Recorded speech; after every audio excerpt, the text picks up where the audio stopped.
Fala galerinha, beleza?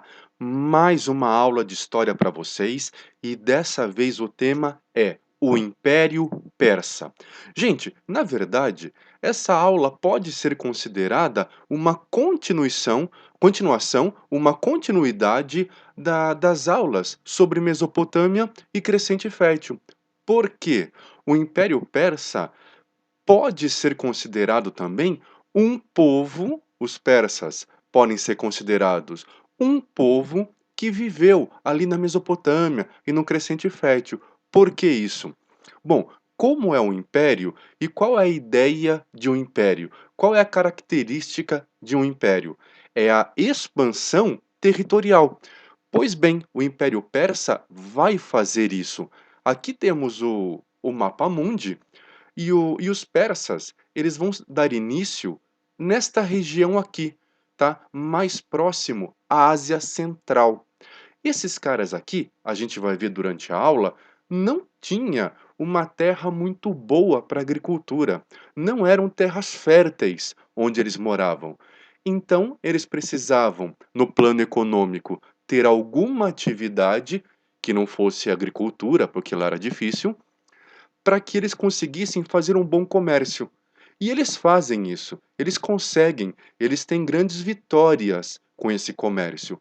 Aí eles vão crescendo, crescendo, crescendo, até chegar nesses dois lugarzinhos extremamente importantes. Bom, aqui a Mesopotâmia, lembrando que Mesopotâmia significa terra entre rios. No caso, esses dois rios é o rio Tigre e o rio Eufrates. Bom, outra região extremamente importante que os persas conseguem dominar é, é aquele formato de lua, lembra? A lua crescente, que era um local muito fértil nessa região, ou seja, o crescente fértil. Pois bem, toda essa região aqui vai ser tomada pelos persas. Isso vai fazer deles grandes guerreiros, uma região rica pra caramba. Olha aqui, ó. Aqui temos toda a região onde foi pega pelos persas. Dá para ver que aqui, ó, grande parte do Egito estava nas mãos dos persas. Olha isso, galera. Tá? Olha os rios aqui, ó. Esse aqui é o Eufrates e esse aqui é o Tigre, tá? Então aqui quer dizer que é a região da Mesopotâmia. E tudo isso aqui, né, fazendo aquela lua crescente, era o crescente fértil, tá? Vamos para o texto, galerinha?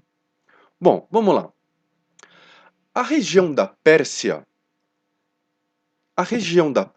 opa, voltando aqui, desculpa, tinha solo árido. Pissou. O que é um solo árido? É um solo seco, gente, tá? Que não é fácil de plantar, não. Não é fácil de cultivar, de fazer agricultura lá. É bem complicado. Uma outra característica da região da Pérsia, lembrando que é lá no comecinho da história dos persas, tá? Não a região da Pérsia quando eles já estavam num império gigantesco. Claro que não. Lá no comecinho da história deles, tá bom? Outra característica da região dos persas, oásis bem pequenos. Pso. O que são oásis? Vamos lá. Gente, imagina um deserto. Imaginou o deserto? Bom, agora imagina que nesse deserto, por causa do lençol freático, o que é lençol freático? Vamos com calma então. É, embaixo da terra, tá, existem regiões aquíferas, ou seja, com água. E quando de alguma forma esse lençol freático, ou seja, essa água que está embaixo da terra, tem contato com a superfície terrestre, então formam-se lagos. É claro que não é o único jeito de se formar um lago, claro que não, tá? Existem também lagos artificiais, mas esse seria um lago natural, tá? Quando esse lençol freático, essa água embaixo da terra, entra em contato com a superfície da terra, então forma aquele lago. Nossa, então quer dizer que pode existir água embaixo dos desertos? Sim, pode, tá? Oásis, na verdade, é isso, tá? É em uma das situações, claro. É isso. É esse lençol freático, entra em contato com a superfície e forma aquele lago. Porém, eram oásis pequenos, tá? A gente vê muito isso em desenhos animados, tá? Tem um deserto, aí tem um lago bem pequenininho, tem duas palmeiras, tem um pouco de vegetação. Ou seja, não é um lugar ótimo para plantação. Muito pelo contrário, é um lugar ruim para plantação. Bom, se o solo era árido e os oásis pequenos, bom, qual vai ser o resultado disso? Uma agricultura extremamente fraca. Agora pensa assim, se esses caras, os persas, tinham uma agricultura fraca, como que eles sobreviviam? Boa, ótima pergunta. Então, a gente vai discutir sobre a economia, é isso? É isso, vamos discutir sobre economia. Então vamos lá. Esses caras eram muito mais mineradores do que agricultores. Como assim? Esses caras, os persas, eles extraíam da terra ferro, cobre, chumbo, ouro, prata. Esses caras precisavam encontrar uma alternativa para a falta de agricultura. Então, olha a sacada que da hora. Esses caras viraram, se especializaram em minerar a terra, ou seja, de tirar metais da terra. Com esses metais, eles faziam armas, por exemplo, com o ferro, cobre e chumbo. Eles faziam armas, então tinham armas boas para a guerra, certo? E isso vai ser uma diferença para eles crescerem do jeito que eles cresceram. E outra coisa, ouro, prata e também os outros metais eram usados como comércio com outras regiões. Então vamos lá. Os persas tinham esses metais, beleza. Outras regiões tinham comida, porque a agricultura dos caras eram boas. Por exemplo, lá na região da Mesopotâmia. Então, os persas faziam uma troca comercial. Eles davam metais que eles extraíam da terra, do solo, e o outro povo entregava comida para os persas. Era uma troca, tá? Beleza. Isso vai fazer com que os persas conseguissem sobreviver, porque, de novo, a região onde eles estavam não era boa para plantação mesmo. Então, qual foi a solução? Extrair metais da terra, do solo. Desta forma, eles trocavam por alimento. Interessante, né? Vamos lá, gente. No começo da história dos persas, hein? Por volta de 900 antes de Cristo, os povos que eram chamados medos e persas. Peraí, psô. Por que medos? Porque o pessoal tinha medo deles? Nossa, que piadinha horrível, tá? Não, gente. É apenas uma coincidência no nome, tá? Assim como tem a manga, que é fruta, e a manga, que é a parte da camiseta ou da camisa, tá? É apenas uma coincidência na palavra, tá? Então esses povos aí, medos e persas, eles chegaram lá na região da Ásia Central, mais ou menos em 900 antes de Cristo. Por aqui mais ou menos, ó. E não era uma região nada favorável para a agricultura, mas a história dos medos, dos persas, começa aqui. Beleza? Continuando, gente, vamos para outro texto agora. Os medos se estabeleceram ao norte da Pérsia. Porém, no século 8 a.C., foram dominados pelos assírios. Galerinha, vocês já viram esses assírios aí quando eu falei sobre povos da Mesopotâmia e que eu falei que esses povos aí, assírios, eram muito violentos. Eles dominavam toda aquela região da Mesopotâmia, porém, os povos que eles dominavam, meu, eles pegavam muito pesado com os caras, escravizavam, maltratavam, tá? Eles eram muito violentos. Então será que os povos que foram dominados pelos assírios, será que iriam suportar sempre numa boa isso? Claro que não, né? Vamos ler aqui o próximo tópico. Não aceitando tal situação, os medos se uniram aos outros povos que haviam sido conquistados pelos assírios e derrotaram os assírios. Então temos agora a formação do reino dos medos, tá? Gente, é justamente desse reino dos medos que o Império Persa vai nascer. Vamos lá. O reino dos Medos chegou ao fim depois que o governante chamado Ciro o Grande, bom, será que o cara era forte? Olha o nome, será que esse cara aqui tinha poder? Muito poder. Ele ficou conhecido como Ciro o Grande. Tá, mas o que o Ciro o Grande fez? Esse cara aí, esse governante, ele vai unir os dois povos, os medos e os persas. É a partir de aí, é a partir de então, que vai nascer o Império Persa. Belezinha? Bom, vamos falar uma característica aqui que vocês já sabem, tá? Mas vamos lembrar que a Mesopotâmia eram terras extremamente férteis. E para um povo governar, ou melhor, para um povo conquistar, dominar essa região, tinha que ser um povo extremamente guerreiro. Nunca esqueçam disso, tá bom? Beleza. Só que olha só, tanto a Mesopotâmia, com todas as suas terras férteis, quanto cidades gregas que estavam situadas na Ásia Menor, naquela região próxima ao Crescente Fértil e à Mesopotâmia, tá bom? Elas foram conquistadas por Ciro o Grande. Então veja bem, assim que acontece a unificação entre os povos medos e persas, surge então o Império Persa. E esse Império Persa começa a ser tão forte, mas tão forte, que esses caras já conseguem dominar a Mesopotâmia e conseguem dominar regiões do Crescente Fértil, tá? Vamos continuar, gente? Os povos que caíam sob o domínio do rei Ciro, não eram escravizados. Olha que interessante. Eles fizeram algo bem diferente do que os assírios fizeram, porque os assírios escravizavam, maltratavam. Os persas não. Eles nem escravizavam, tá? Os povos. Querem saber mais ainda? Os persas permitiam que os povos conquistados por eles tivessem sua cultura. Como assim? O povo dominado então pelos persas poderia, por exemplo, continuar falando sua própria língua? Sim. Nossa. O povo conquistado pelos persas poderia então ter sua própria religião? Sim.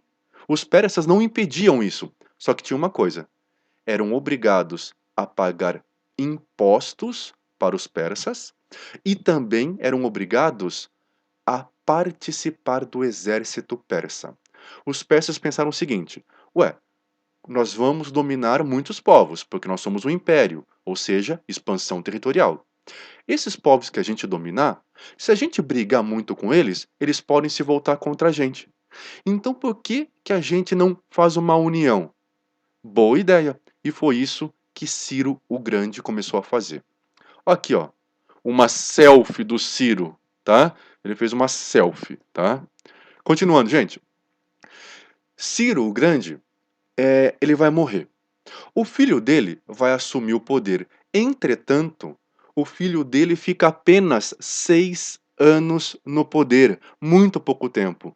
Então, nem deu tempo sequer de Cambises, ou seja, o filho do Ciro, ter um filho para que possa entrar no lugar dele.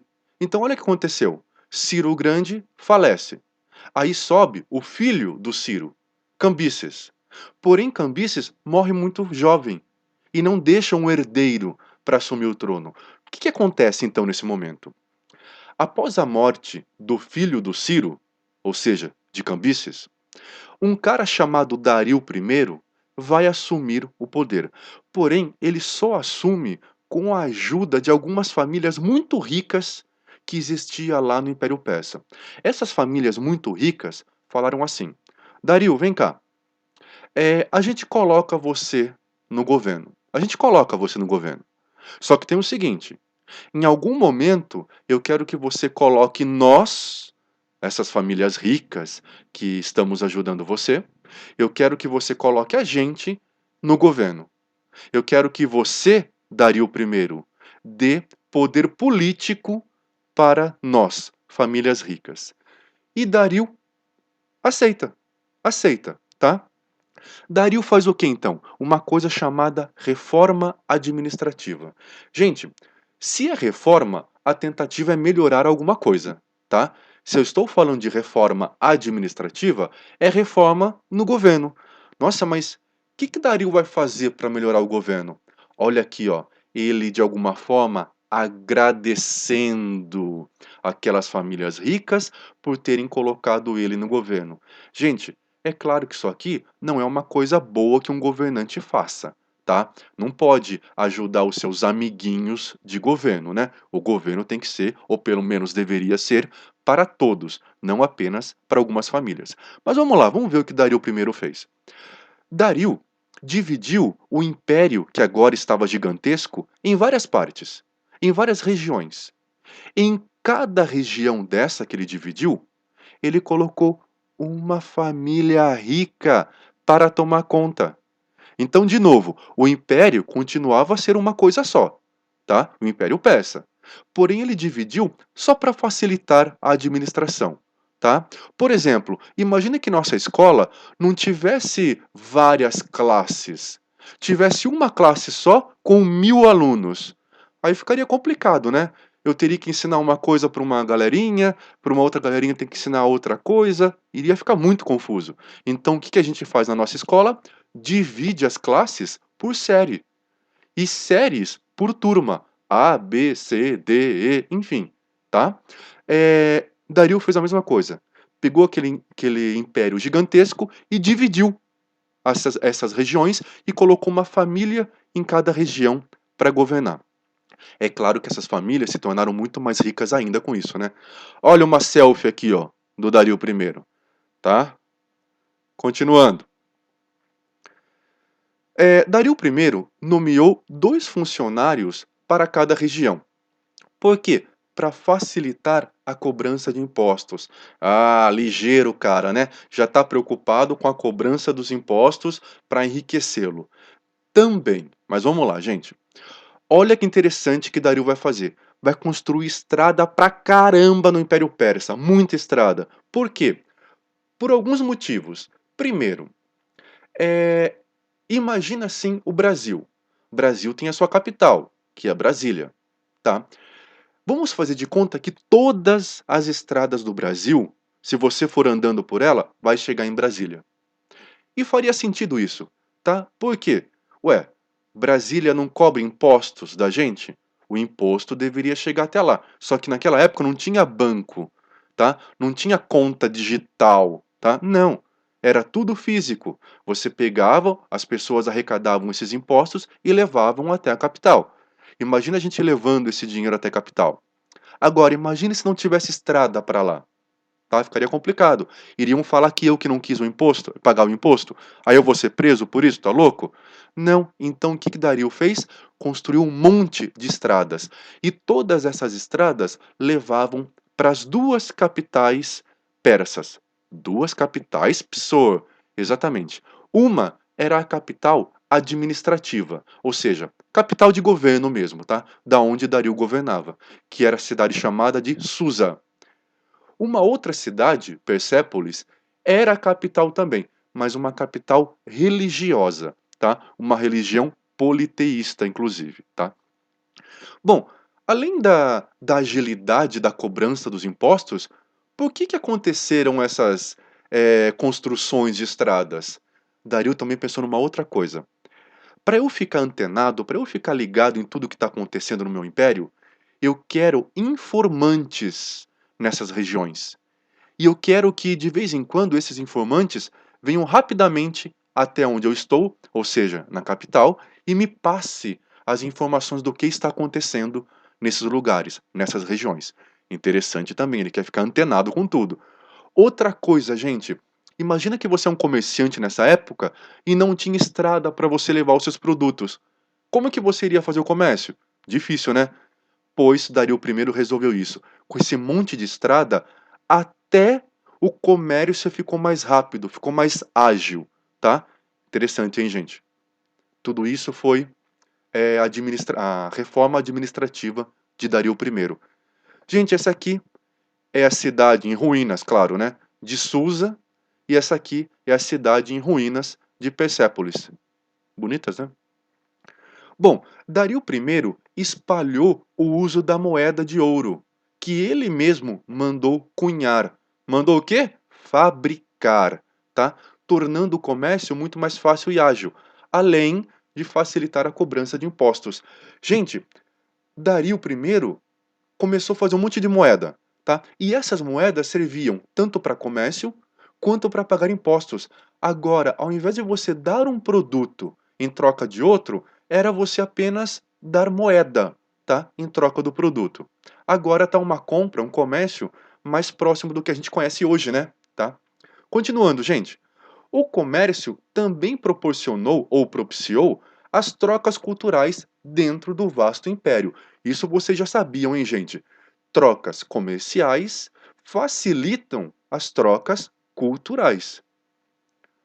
Essa aqui, ó, é uma moeda de ouro verdadeira, tá? Que Dario fez, mandou fazer. Bom, vamos lá. Os conflitos bélicos ou as guerras, mesma coisa, tá? Dario I vai morrer, gente. E o seu filho, Xerxes, vai assumir o trono do Império Persa. O Dario, ele fez muitas guerras para conquistar terras, claro, já que era o Império. Porém, Dario apanhava muito dos gregos. Impressionante, Dario tentava invadir os gregos, apanhava. O que Dario falou para o filho dele, Xerxes? Xerxes, vai lá e destrói os caras. Gente, Xerxes vai tentar vingar a morte do pai. Essa parte aí é muito conhecida no filme Os 300, em que o imperador Xerxes vai até Esparta e briga com os caras lá. Sabe os 300 de Esparta? Pois é esse momento aí. Xerxes vai até Esparta e bate nos caras. Beleza, mas Xerxes mais tarde vai ser derrotado em uma outra guerra contra os gregos. E aí ele vai se esconder lá na Ásia Central. Sabe onde exatamente? Na capital religiosa, chamada de Persépolis. E lá ele é assassinado, tá? Porque não gostavam da administração dele. Esse aqui é uma selfie. Gente, é tudo brincadeira, pelo amor de Deus, hein? Uma outra selfie de Xerxes. E aqui é um ator brasileiro chamado Rodrigo Santoro que fez o filme 300. E ele, no filme, faz o papel justamente do Xerxes. As guerras continuaram. Até que em 330 a.C., após uma forte decadência do Império Persa, um povo chamado Macedônio, que eram liderados pelo pai do Alexandre o Grande, Felipe II, e mais tarde, depois, né, por Alexandre o Grande. Conquistaram a região e dominaram o Império Persa. Gente, dá uma olhadinha aqui, ó. Olha o que está acontecendo. O Império Persa, para crescer, precisava fazer muitas guerras, muitas guerras. Só que os persas entraram em tantos conflitos, em tantas batalhas, fizeram tantas guerras, que chegou uma hora que, mesmo quando tinham uma vitória, eles ainda saíam derrotados. Como assim? Gente, os persas entraram em tantas guerras que eles gastaram muito dinheiro e muitas vidas para conquistar terras. Vai chegar uma hora, o que vai acontecer? Vão enfraquecer. E quem que estava lá esperando esse enfraquecimento do Império Persa? Os macedônios, liderados mais tarde por Alexandre o Grande. Gente, o Império Persa vai ser derrotado então por Alexandre o Grande, tá? E aí teve-se então o fim do Império Persa e aí começaria então o Império Macedônico. Gente, essa foi a história do Império Persa. Eu espero muito que vocês tenham entendido. Espero que vocês tenham gostado e beijo!